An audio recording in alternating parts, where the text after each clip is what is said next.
वगड़ में सॼी सिंध जियां तेज़ हवा सां गॾु सावण जी बरसाति जो वसकारो। अॼु 15 ॾींहं बि जारी। केतिरियूं जायुनि जूं छितियूं भितियूं वण तेज़ हवा सां उॾामी विया। लोड शेडिंग जा सताए शहरी ऐं दुकानदार रोडनि ते निकिरी आया। तेज़ हवा सां बरसाति जारी। वगड़ या आसपास यारो देरो खॾड़ आली खबड़ बाऊं खान मुगेरी जाफराणी ऐं मुख़्तलिफ़ ॻोठनि में सावण जी बरसाति जो पाणी घरां डिघे पट ते थी वियो। हबीब रहमान बुरड़ो, सदाकत बुरड़ो, फिदा हुसैन शेख, एहसान Ali Mugeri, Nisar Mugeri, Gulzar Ali Mugeri, गौर खान मुगेरी, खादिम हुसैन मीराणी ऐं ॿियनि शहर तोड़े बहिराड़ी वारनि ॻोठनि में बरसाति तबाही मचाए छॾी। ग़रीब मिसकिन पोरहत अवाम परेशान थी वई।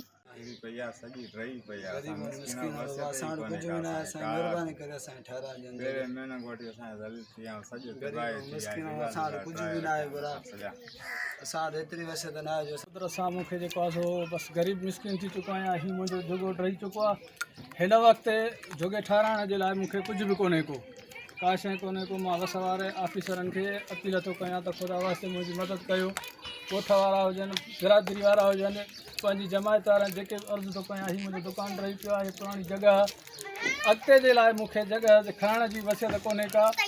एॾो तमामु तकलीफ़ में आहे। बचा मुंहिंजा परेशान आहिनि। उहो न आहे जो मां जेको आहे पाल वठी पंहिंजे बचड़नि खे ढके रखां।